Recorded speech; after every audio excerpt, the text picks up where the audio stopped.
Last class में अपनों ने 12 नंबर न्यूमेरिकल तक कर लिए थे। इस क्लास में अपने आगे के न्यूमेरिकल स्टार्ट कर रहे हैं। 13 नंबर न्यूमेरिकल से मैं स्टार्ट करता हूँ। 13 नंबर न्यूमेरिकल यहाँ पे हेडिंग में लगा देता हूँ। 13 नंबर न्यूमेरिकल को करना अपने स्टार्ट करते हैं।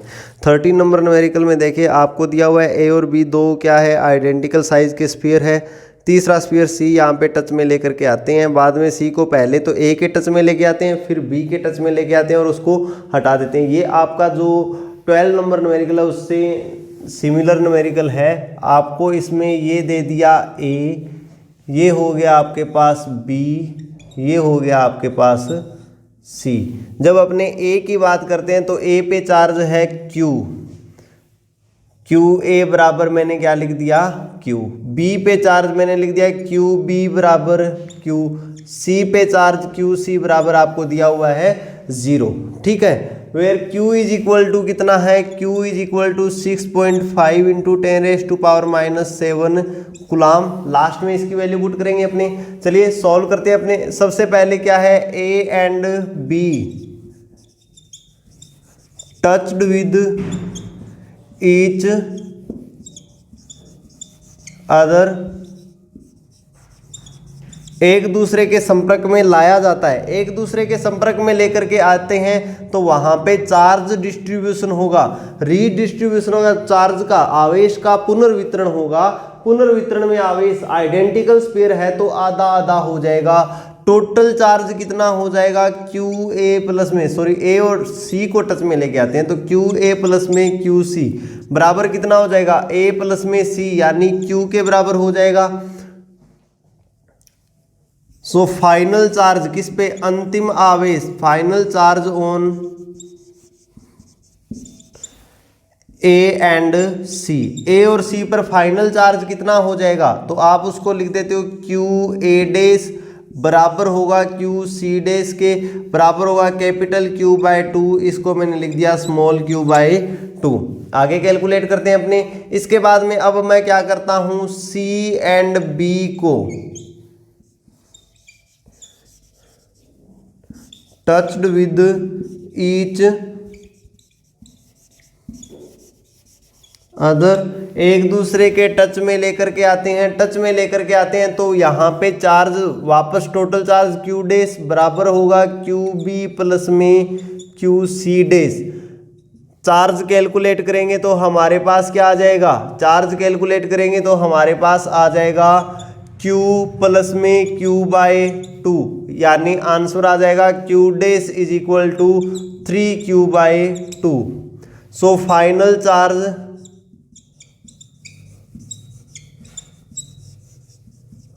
ऑन B एंड C क्या आ जाएगा Q B डैश बराबर Q C डबल डैश और वैल्यू आ जाएगी Q डैश बाय 2 के और इसकी वैल्यू आएगी 3Q बाय 4 के।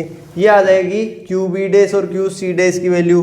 अब यहाँ पे ये पड़ा है Q B, यहाँ पे ये पड़ा है Q C, दोनों के बीच की डिस्टेंस आपको दी हुई है R, R is equal to दिया हुआ है 50 सेंटीमीटर। आपको फोर्स F पूछा है, F इज इक्वल टू क्या होगा, सॉरी Q B डैश और ये है Q A डैश, तो F इज इक्वल टू होगा K Q A dash Q B dash upon में R स्क्वेयर। वैल्यू देखिए Q A डैश और Q B डैश की वैल्यू रखेंगे तो हमारे पास आएगी K Q इंटू में Q यानी Q स्क्वेयर 3/4 इंटू में 2R स्क्वेयर। F की वैल्यू क्या आ जाएगी, F is equal to 3/8 into में K Q स्क्वेयर अपॉन में R स्क्वेयर। और इसकी वैल्यू हमने लास्ट न्यूमेरिकल में निकाली हुई है 3/8 इंटू 1.5 इंटू 10⁻⁻।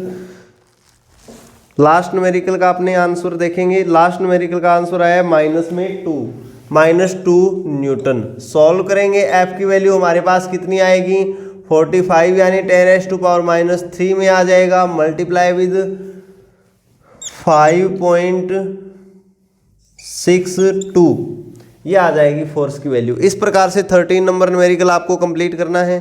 चलिए इसके बाद में अपने 14 नंबर न्यूमेरिकल की बात करते हैं।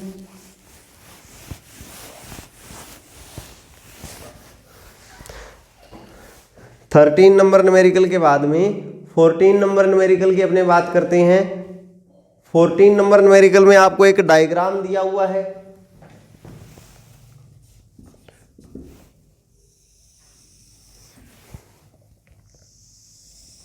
यहाँ पे इस टाइप से नेगेटिव चार्ज दे दिया, यहाँ पे इस टाइप से पॉजिटिव चार्ज दे दिया। 3 पार्टिकल आपको दे दिए। ये पहला पार्टिकल है जो ऐसे घूम रहा है, ये दूसरा पार्टिकल है, ये भी ऐसे घूम रहा है, ये तीसरा पार्टिकल है, ये ऐसे घूम रहा है।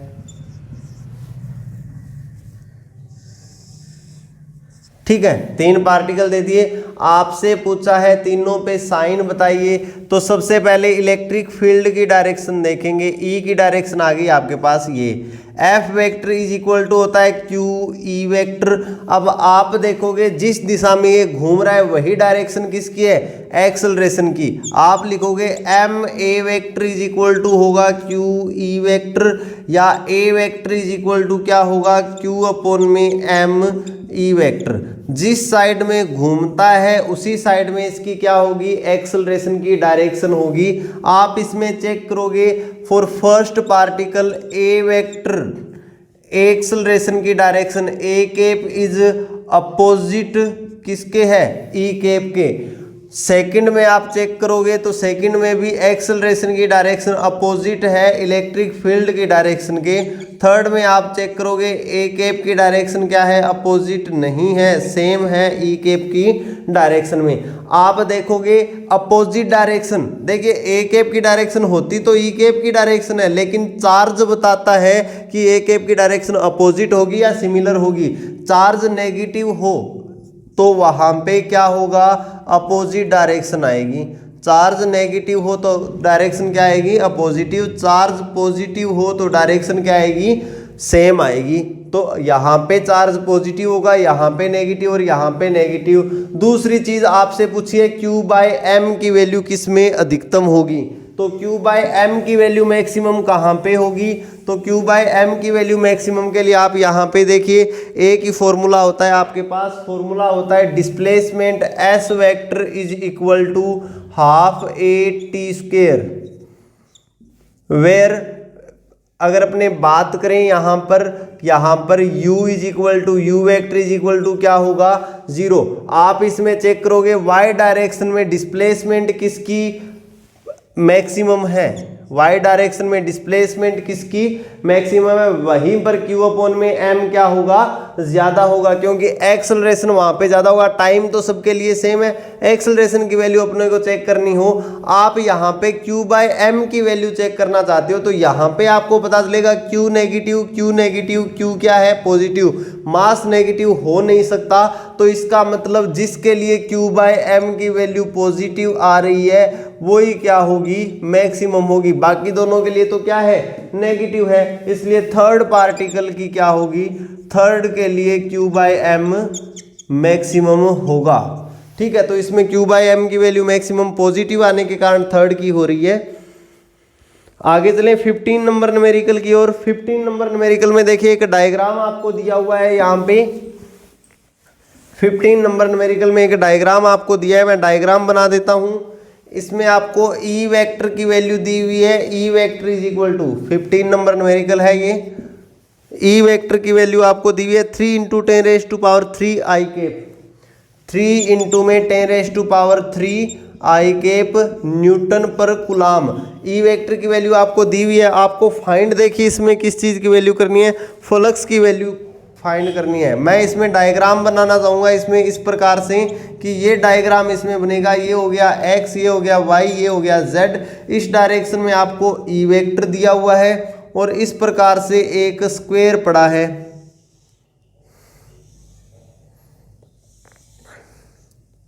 अपने स्क्वायर की डायरेक्शन की बात करते हैं तो इस स्क्वायर की डायरेक्शन होगी इस प्रकार से परपेंडिकुलर। तो आपको यहाँ पे पता चलेगा कि फ्लक्स फाइंड करना हो, phi is equal to E A cos theta. E A cos theta ये ए वेक्टर की डायरेक्शन है, तो आपको पता चलेगा theta is equal to 0 degree, cos theta is equal to हो जाएगा 1। एरिया ए की वैल्यू फाइंड करें तो आपको साइड दी हुई है, इसमें साइड दी हुई है तो एरिया ए की वैल्यू कितनी आ जाएगी, साइड 10 सेंटीमीटर यानी 1 × 10⁻⁻1 मीटर स्क्वायर, ये आ जाएगी एरिया की वैल्यू। तो फाई की वैल्यू कितनी आ जाएगी, फाई की वैल्यू आप इसमें कैलकुलेट करोगे तो फाई की वैल्यू आ जाएगी 3 × 10⁻³ मल्टीप्लाई विद 1 × 10⁻⁻1 स्क्वायर और थीटा की वैल्यू 0, कोस थीटा खत्म हो जाएगा। आंसर कैलकुलेट करोगे तो आपके पास आंसर आ जाएगा 30 न्यूटन मीटर स्क्वायर पर कूलाम। ये आएगी फाई की वैल्यू इसके ए पार्ट की। बी पार्ट में दे दिया कि इसका परपेंडिकुलर है वो 60 डिग्री का एंगल बनाता है और यहाँ पे आपको पता चलेगा कि भी जो परपेंडिकुलर है वो तो एरिया की डायरेक्शन है, तो आपको बी पार्ट में इसमें क्या दिया, थीटा की वैल्यू 60 डिग्री दे दी, तो कोस थीटा की वैल्यू कितनी हो जाएगी 1/2। अब अपने फाई को कैलकुलेट करेंगे, फाई बराबर होता है E A cos theta, value put करोगे 3 × 10⁻³ मल्टीप्लाई विद 1 × 10⁻⁻1 का स्क्वायर इंटू में 1/2, आंसर आ जाएगा 15 न्यूटन मीटर स्क्वायर पर कूलाम। तो ये आ जाएगी आपके पास इसके बी का आंसर। ओके, ऐसे आप 15 नंबर न्यूमेरिकल करोगे। 15 के बाद में 16 नंबर न्यूमेरिकल की बात कर लेते हैं अपनी।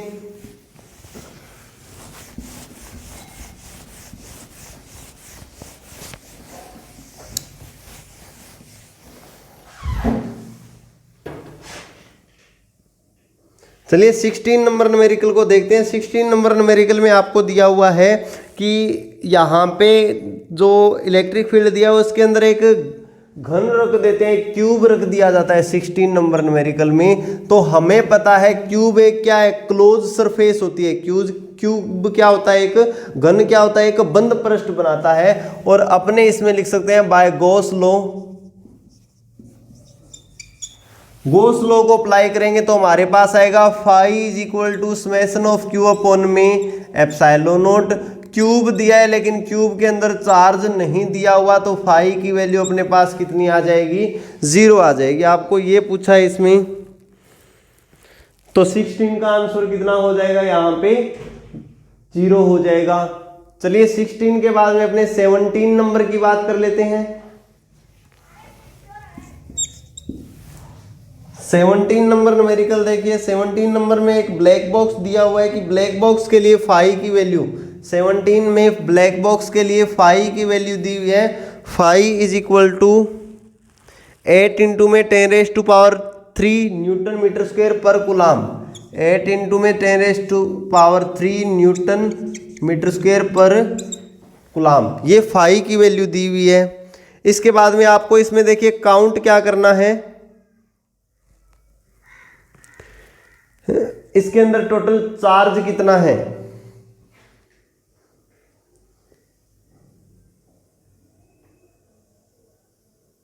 आपको इसमें काउंट करना है कि इसके अंदर टोटल चार्ज कितना है। तो देखिए टोटल चार्ज के लिए तो सिंपल सा फॉर्मूला, यही फॉर्मूला लगेगा by Gauss law.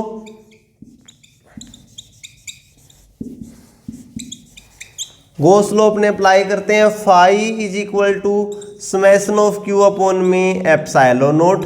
Summation of Q = phi × में एप्सिलॉन नॉट। वैल्यू पुट करेंगे 8.8 × में 10⁻³ मल्टीप्लाई विद 8.85 × में 10⁻⁻12।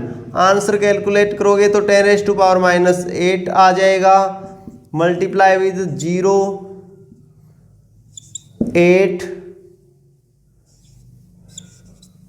7.080 कूलाम। ये आ जाएगा समेशन ऑफ क्यू की वैल्यू।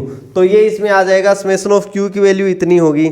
समेशन ऑफ क्यू की वैल्यू जैसे ही फाइंड कर लेते हैं। बी पार्ट इसमें इसने पूछा कि बॉक्स के पृष्ठ से टोटल जो फ्लक्स बाहर निकलता है वो 0 है, तो इसका मतलब क्या है। देखिए गॉस लॉ से जब फाई की वैल्यू 0 हो, बी पार्ट में आपको दिया है फाई = 0 है, तो समेशन ऑफ क्यू = क्या होगा, 0 हो जाएगा, क्योंकि एप्सिलॉन नॉट की वैल्यू इनफाइनाइट नहीं हो सकती। तो फाई की वैल्यू 0 तभी होगी जब समेशन ऑफ क्यू की वैल्यू 0 होगी। समेशन ऑफ क्यू की वैल्यू 0 होने का मतलब क्या है, समेशन ऑफ क्यू की वैल्यू 0 होने का मतलब है कि अंदर कोई चार्ज नहीं है, क्योंकि अंदर कोई चार्ज होता तो वहां से देखिए, जब अपने फ्लक्स की बात करते हैं तो फ्लक्स होता क्या है कि कितना उस क्यूब के अंदर, कितना उस बॉक्स के अंदर इलेक्ट्रिक फील्ड लाइन ने एंटर किया और कितनी बाहर निकली, दोनों का डिफरेंस को शो करता है। इलेक्ट्रिक फील्ड लाइन, विद्युत क्षेत्र रेखाएं तभी बाहर निकलती है जब उसके अंदर या तो उनका कोई सोर्स, कोई स्रोत हो, या फिर उनका कोई सिंक हो जो इलेक्ट्रिक फील्ड लाइन को या तो क्या कर रहा हो, या तो वो एब्जॉर्ब कर रहा हो, अवशोषित कर रहा हो, या फिर क्या कर रहा हो, इमिट कर रहा हो, उत्सर्जित कर रहा हो। पॉजिटिव चार्ज तो इलेक्ट्रिक फील्ड लाइन को इमिट करता है, नेगेटिव चार्ज क्या करता है, उनको एब्जॉर्ब करता है, अवशोषित करता है। तो यहाँ पे या तो पॉजिटिव चार्ज होना चाहिए या नेगेटिव चार्ज होना चाहिए, जिसके कारण वो डिफरेंस आ सके इलेक्ट्रिक फील्ड लाइन में। यहाँ पे डिफरेंस 0 है उन इलेक्ट्रिक फील्ड लाइन में, मतलब चार्ज नहीं है, ना तो अंदर कोई सोर्स है, ना कोई क्या है वहां पे सिंक है। ये इसका आंसर हो जाएगा 17 का। 18 नंबर न्यूमेरिकल देखते हैं अपने। 18 नंबर न्यूमेरिकल में आपको 10 माइक्रोकूलम एक चार्ज दे रखा है, जो एक स्क्वायर के लिए एक डायग्राम दिया हुआ है, उस डायग्राम के अकॉर्डिंग पड़ा है। 18 नंबर न्यूमेरिकल में देखिए, एक चार्ज पड़ा है यहाँ पे Q, जिसकी वैल्यू है 10 माइक्रोकूलम। इस चार्ज के नीचे 5 सेंटीमीटर की डिस्टेंस पर एक इस प्रकार से आपको दिया गया है स्क्वायर।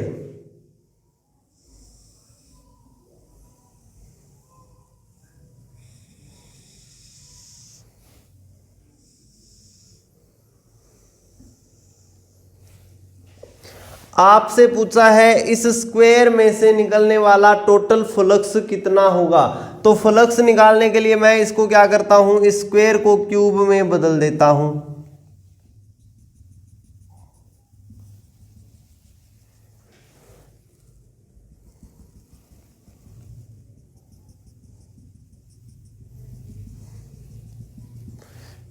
जिससे क्या आ जाए, ये क्यू चार्ज क्यूब के अंदर आ जाए बस।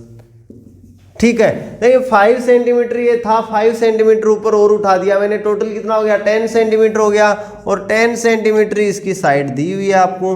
अब आप लगाओगे इसमें गॉस लॉ।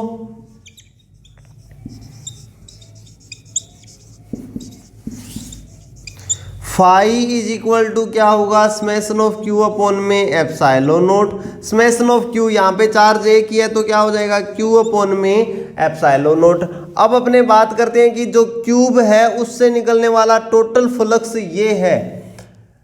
अब क्यूब में फ्लक्स निकलेगा इन फलकों से, ठीक है, ये जो अपने यहाँ पे फलक दिए हुए हैं क्यूब के, उन फलकों से बाहर निकलेगा। टोटल फलक कितने होते हैं,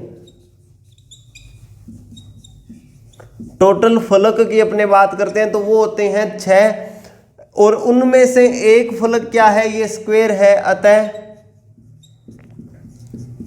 एक फलक से निकलने वाला कुल फ्लक्स, फलक से निर्गत कुल फ्लक्स कितना हो जाएगा।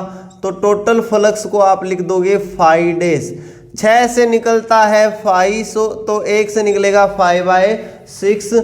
आप 5 की वैल्यू लिखोगे तो 5 dash is equal to Q upon में 6 एप्सिलॉन नॉट। क्यू की वैल्यू रखोगे 10 × 10⁻⁻6, 6 इंटू में 8.85 मल्टीप्लाई विथ 10⁻⁻12। सॉल्व करोगे आपके पास आंसर कितना आ जाएगा, 100 इंटू में 10⁻⁻5 डिवाइड विद 0 2.53, ये आ जाएगा। सॉल्व करोगे 1.9 इंटू 10⁻5 कूलाम के लगभग इसका क्या आ जाएगा, सॉरी न्यूटन मीटर स्क्वायर पर कूलाम के अप्रोक्सीमेट क्या आ जाएगा, इसका आंसर आ जाएगा कि इतना फ्लक्स क्या होगा टोटल उससे बाहर निकलेगा। यहां तक आई होप आपके सब क्लियर हो गया होगा। आगे चलें, इसके बाद ये 18 नंबर न्यूमेरिकल अपना यहाँ पे कंप्लीट हो जाता है। 18 के बाद में 19 नंबर न्यूमेरिकल देखते हैं। 19 नंबर न्यूमेरिकल में आपको दिया हुआ है कि 2 माइक्रोकूलम का कोई चार्ज दिया हुआ है, एक केंद्र में दिया हुआ है, एक घनीय गाउसियन पृष्ठ के केंद्र में पृष्ठ से गुजरने वाला नेट फ्लक्स कितना होगा। देखिए इसमें आपको जो गिवन है उसकी अपने बात करते हैं। गिवन दिया हुआ है एक चार्ज Q की वैल्यू, चार्ज Q कितना दिया हुआ है 2 microcoulomb. Q is equal to 19 number numerical में, इजी सा न्यूमेरिकल है। Q is equal to 2 microcoulomb minus 6 coulomb. Q की वैल्यू लिख देते हैं। 2 नंबर पर अपने देखते हैं कि इसमें साइड दी हुई है, side A is equal to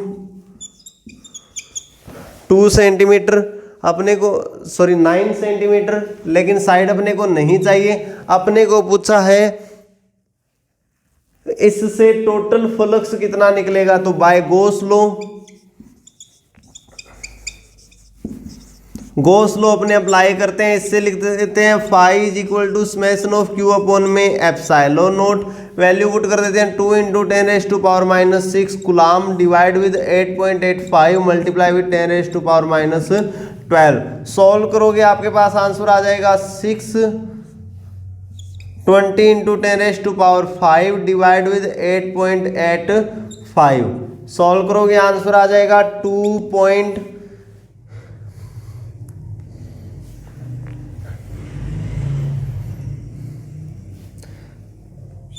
2 into में 10 raise to power 5 newton metre square per coulomb. ये इसका आंसर आ जाएगा 19 नंबर न्यूमेरिकल का।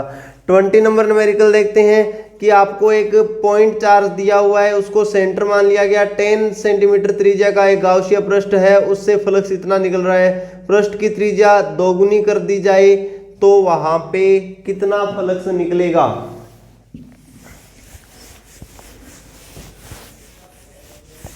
ट्वेंटी नंबर न्यूमेरिकल में देखते हैं, आपको गिवन है कि उसको सेंटर मान के हमने क्या किया,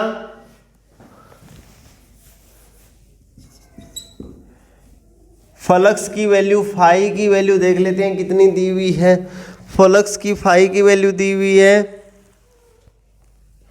-1 into 10 raise to power 3, -1 into 10 raise to power 3 newton metre square per coulomb. ये फाई की वैल्यू दी हुई है। आर इज इक्वल टू दिया हुआ है 10 सेंटीमीटर। फर्स्ट क्वेश्चन का आंसर देखते हैं कि वहां पे कितना फ्लक्स गुजरेगा जब आर की वैल्यू अपने डबल कर दी जाए। आपको फाई की फॉर्मूले देखते हैं गाउस लॉ से, समेशन ऑफ क्यू अपॉन में epsilon naught by Gauss law.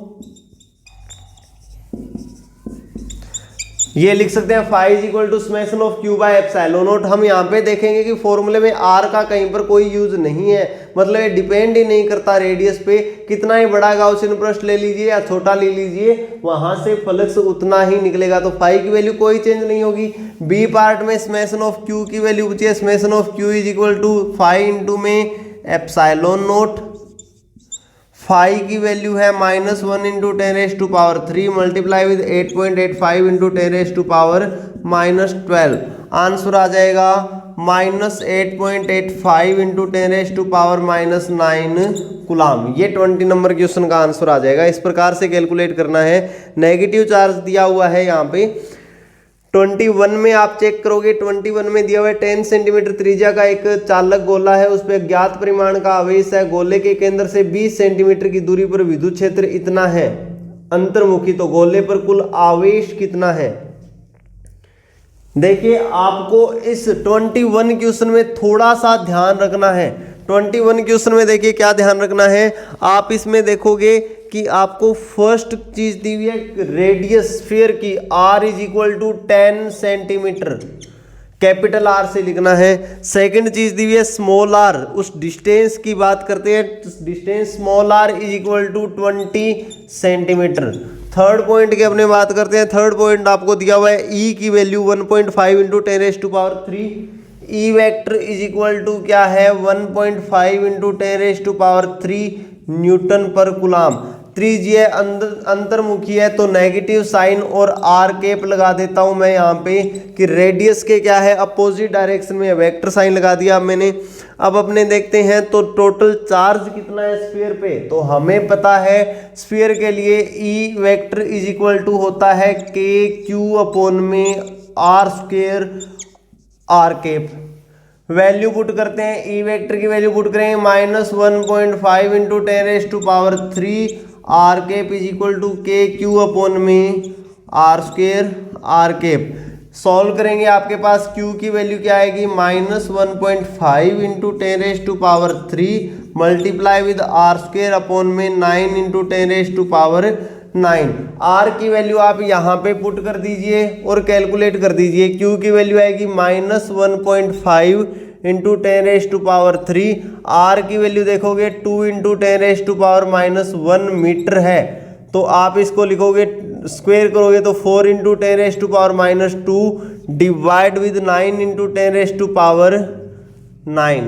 Solve कीजिए, इसको सॉल्व करोगे q की वैल्यू कितनी आ जाएगी, q की वैल्यू आ जाएगी 10⁻8 multiply with 6/9 2/3 minus 0.67 into 10⁻⁻8 coulomb. Answer आ जाएगा माइनस का 6.67 इंटू 10⁻⁻7 कूलाम, या 67 ना लिखे मैं सीधा लिखूं, माइनस का आ जाएगा 0.67 इंटू 10⁻⁻7 कूलाम। इस प्रकार से आपको कैलकुलेट करना है 21 का आंसर। 22 देख लीजिए, 2.4 मीटर रेडियस है, एक गोले का पृष्ठीय आवेश घनत्व रो की वैल्यू दी, सॉरी सिग्मा की वैल्यू दी है, गोले पर चार्ज कितना होगा उसको फाइंड कीजिए। 2 नंबर पर गोले के पृष्ठ से निर्गत कुल विद्युत फ्लक्स कितना है। देखिए 22 भी एकदम इजी सा न्यूमेरिकल है।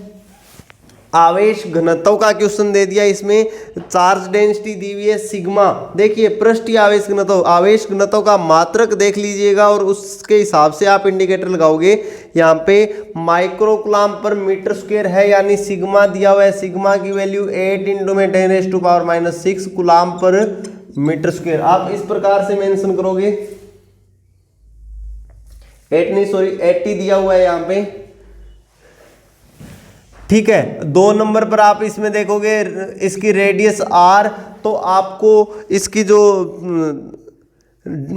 डायामीटर है वो 2.4 दिया हुआ है, तो रेडियस हो जाएगी 1.2 मीटर। रेडियस r की वैल्यू हो जाएगी 1.2 मीटर। आपको फर्स्ट में टोटल चार्ज फाइंड करना है। Total charge q is equal to होता है सिग्मा इंटू में s, क्योंकि आपको पता है sigma is equal to summation of q upon में s होता है, तो q is equal to sigma into में s, सिग्मा इंटू में s करोगे तो गोले का पृष्ठीय क्षेत्रफल 4 इंटू में पाई इंटू में r स्क्वायर 1.2 इंटू 1.2। सॉल्व कर दीजिए, आंसर कितना आता है 8 इंटू में 4 इंटू में 1.44 डिवाइड विद 7 इंटू में 22 और 10⁻⁻ आएगा -5। सॉल्व करोगे आंसर कितना आएगा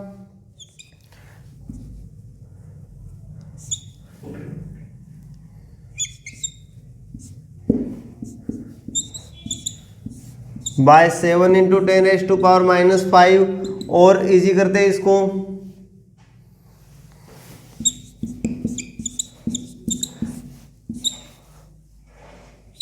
तेरह 2 3 6 18 19 20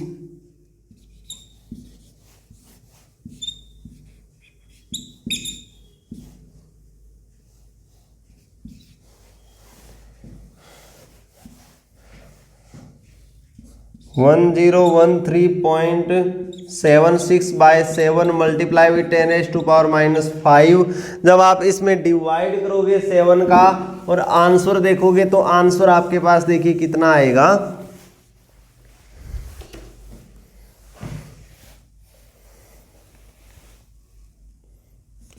1.4 इंटू में 10⁻³ कूलाम, ये आ जाएगी Q की वैल्यू। इस प्रकार से आप चार्ज Q की वैल्यू फाइंड करोगे। कैलकुलेट कर लोगे इतना, चार्ज क्यू की वैल्यू कितनी आएगी। तो इस प्रकार से आपके पास चार्ज क्यू की वैल्यू आ जाएगी। जैसे चार्ज क्यू की वैल्यू आ जाए, आप इसके बी पार्ट है, बी पार्ट का आंसर चेक करोगे। बी पार्ट में दिया हुआ है गोले के पृष्ठ से निर्गत कुल विद्युत फ्लक्स कितना है। जब आप इसको देखोगे तो इसके अंदर देखिए कुल विद्युत फ्लक्स पूछा है बी पार्ट के अंदर। एक चालक गोलीय खोल होता है तो उसके अंदर कोई चार्ज नहीं रह सकता। एक चालक गोले की बात करें तो उसका का सारा चार्ज पृष्ठ पे होता है, अंदर जो चार्ज होता है वो जीरो होता है। चार्ज जीरो है तो गॉस लॉ से वहां पे क्या हो जाएगा, फ्लक्स भी जीरो हो जाएगा। तो बी पार्ट का आंसर हो जाएगा इसका जीरो। आई होप यहां तक क्लियर हो गया होगा, आपको कोई डाउट नहीं होगा। 1.23 की अपने बात कर लेते हैं। इसके बाद 23 नंबर न्यूमेरिकल को देखते हैं। 23 देखिए, 23 नंबर न्यूमेरिकल में आप देखोगे कि आपको 2 सेंटीमीटर की दूरी यानी r is equal to 2 into 10⁻⁻2 metre, electric field E is equal to आपको इसमें गिवन है 9 इंटू में 10⁻4 न्यूटन पर कुलाम, 10⁻4 न्यूटन पर कुलाम। आपको पता है E इज इक्वल टू होता है 2 pi epsilon naught r, which implies that lambda is equal to हो जाएगा E इंटू में 2 पाई एप्सिलॉन नॉट इंटू में r। वैल्यू ही पुट करनी है आपको, 9 into 10⁻4 multiply with 2 into 22/7 multiply with 8.85 into 10⁻⁻12 और मल्टीप्लाई में आ जाएगा आपके पास 2 इंटू 10⁻⁻2। सॉल्व करोगे, पहले 10 की पावर को सॉल्व कीजिए, -14 -10 हो जाएगा 10⁻10। यहाँ पे बाकी चीज़ें उनको मल्टीप्लाई कीजिए, 9 इंटू में 8.85। इसको आप सिंप्लीफाई करके लिख सकते हो थोड़ा सा मैं इसको सिंप्लीफाई करके, इतना कॉम्प्लेक्स ना करना चाहूँ तो मैं इसको क्या कर सकता हूँ, लैम्डा को 2 से मल्टीप्लाई कर सकता हूँ और 2 से ही डिवाइड कर सकता हूँ। तो यहाँ पे देखिए डिवाइड करूँगा 2 से, 4 पाई एप्सिलॉन नॉट को भाग में के लिख सकता हूँ और यहाँ पे मैं r लिख सकता हूँ। लैम्डा की वैल्यू अब आप वैल्यू पुट करोगे तो ज़्यादा इजी रहेगा, 10 into 10⁻4 2 into 10⁻⁻2 divide with 2 into 9 into 10⁻9। Easy हो जाएगा आपका न्यूमेरिकल सॉल्व करना। 2 से 2 कैंसिल हो जाएगा, आंसर आ जाएगा 10⁻7। लैम्डा की वैल्यू आ रही है तो आपके पास आएगा कुलाम पर मीटर। यूनिट का ध्यान रखिएगा, यूनिट क्या आएगी, आपको क्वेश्चन दिया है, क्वेश्चन के हिसाब से यूनिट भी वहाँ पे मेंशन करनी पड़ सकती है। इस प्रकार से आप 23 नंबर न्यूमेरिकल को सॉल्व करोगे। अगला देखिए,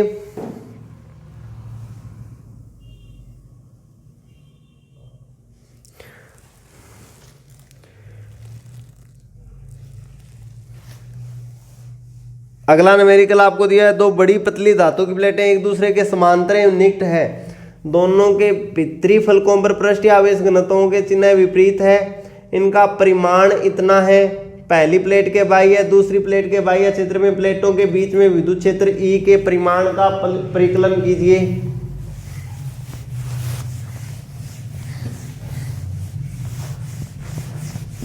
ये आपका बहुत ही अच्छा न्यूमेरिकल है जो नेक्स्ट चैप्टर में आपके काम में भी आना है। देखिए इसको मैं यहाँ पे सॉल्व करता हूँ 1.24 को। लास्ट न्यूमेरिकल है अपना इस चैप्टर का, बहुत अच्छे से करेंगे इसको। इस प्रकार से ये प्लेट ए दे दी, ये प्लेट बी दे दी, इसमें 3 पॉइंट है, पॉइंट 1, पॉइंट 2, पॉइंट 3। इसको नाम दे दिया P, इसको नाम दे दिया Q, इसको नाम दे दिया R। इस पे आवेश घनत्व है सिग्मा A, इस पे आवेश घनत्व है सिग्मा A। एक पे है पॉजिटिव और एक पे दिया हुआ है नेगेटिव। उस सिग्मा की वैल्यू आपको इसमें गिवन है 17 गुणा में 10 की पावर माइनस में 22 coulomb per metre square. Sigma is equal to sigma a is equal to 17 into में 10 की power minus 22 coulomb per metre square, यही है। ओके, अब आपको दिया हुआ है कि आपको पी आर क्यू पर विद्युत क्षेत्र की तीव्रता ज्ञात करनी है। आप इसमें ऐसे फाइंड कीजिए, आप मान लीजिए, मानना ए के कारण किसी बिंदु पर तीव्रता electric field intensity any point at point A because of point A या plate A, E A vector is equal to कितना होगा, सिग्मा अपॉन में 2 एप्सिलॉन नोट, और डायरेक्शन क्या होगी, डायरेक्शन आर केप आउटसाइड होगी, डायरेक्शन उसके कारण क्या होगी, आर केप आउटसाइड होगी। आर केप क्या होगी, आर केप डायरेक्शन को मैं क्या लिख देता हूं, बाहर की ओर या आउटसाइड, क्योंकि ये नेम आपके काम में आना है। इसी प्रकार आप ई बी वेक्टर की बात करोगे, बी के कारण तीव्रता, दोनों के बीच की डिस्टेंस आपको कम दी हुई है, तो बी के कारण तीव्रता सिग्मा अपॉन में 2 एप्सिलॉन नॉट, नेगेटिव चार्ज है तो आप इसको लिख दोगे अंदर की ओर। अब पॉइंटों की बात कर लेते हैं। फर्स्ट आप बात करेंगे पी बिंदु पर। जब पी बिंदु की अपने बात करेंगे तो पी बिंदु पर ई ए की डायरेक्शन आ जाएगी ये वाली, और ई बी की डायरेक्शन आ जाएगी ये वाली अंदर की ओर।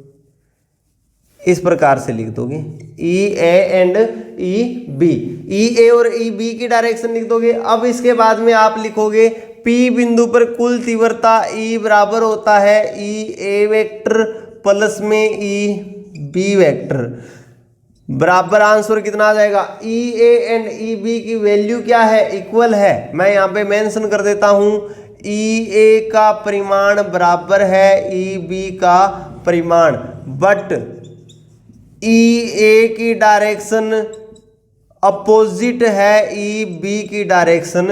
इसका मतलब E A vector is equal to minus का E B vector, E A vector plus में E B vector is equal to क्या हो जाएगा, 0 हो जाएगा। It mean E vector is equal to क्या हो जाएगा, पी पॉइंट पर 0 हो जाएगा। डिटेल में लिख के मैंने इसको किया है। सेकंड पॉइंट की बात करते हैं क्यू पॉइंट पर। मैं लिखता नहीं हूं इसको, मैं सीधा करके दिखाता हूं। क्यू पॉइंट पर ई ए की डायरेक्शन आउटसाइड है तो ये आएगी ई ए की डायरेक्शन, ई बी की डायरेक्शन इनसाइड है तो ये आएगी ई बी की डायरेक्शन। अब आप यहाँ पे इसको लिखोगे तो E vector is equal to हो जाएगा ई ए वेक्टर प्लस में ई बी वेक्टर। जब आप कैलकुलेट करोगे तो आंसर कितना आएगा, अपोजिट डायरेक्शन है तो आंसर आ जाएगा 0। 2 पॉइंट तो आपके ऐसे हो जाएंगे। थर्ड पॉइंट की बात करते हैं आर पर। आर पॉइंट पर, आर बिंदु की जब अपने बात करते हैं तो आप इसके लिए लिखोगे E vector is equal to E A vector plus में ई बी वेक्टर। ई ए की बात करेंगे तो ये डायरेक्शन होगी ई ए की, और यही डायरेक्शन हो जाएगी ई बी की।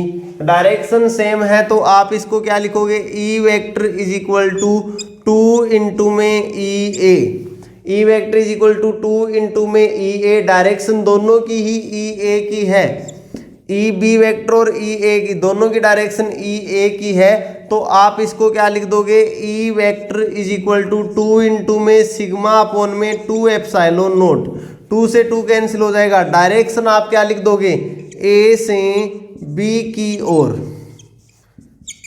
अब आप बाहर की ओर नाम काम में नहीं लोगे, आप काम में लोगे ए से बी की ओर। अब आप इसमें कुछ मत कीजिए, आप इसमें वैल्यू पुट कर दीजिए, आपके पास आंसर आ जाएगा। वैल्यू देखिए क्या पुट करोगे, E vector is equal to आपके पास क्या मान आएगा, सिग्मा की वैल्यू 17 इंटू में 10 की पावर माइनस 22 बट्टे 8.85 गुणा में 10 की पावर माइनस 12। कैलकुलेट करोगे, डायरेक्शन को मैं लिख देता हूं ए से बी की ओर को ए बी केप। आंसर कितना आ जाएगा, 10 की पावर माइनस 10, अप्रोक्सीमेट मान लिख देता हूं 2 गुणा में 10 की पावर माइनस 10 न्यूटन पर कूलम। ये इसका आंसर आ जाएगा 1.24। तो स्टूडेंट इस प्रकार से आपके ये सारे के सारे फर्स्ट चैप्टर के न्यूमेरिकल यहाँ पे कंप्लीट हो जाते हैं। फिर भी आपको कोई न्यूमेरिकल में डाउट हो तो आप कमेंट करके पूछ सकते हैं। बाकी अपने नेक्स्ट क्लास में पढ़ेंगे सेकंड चैप्टर के डाउट।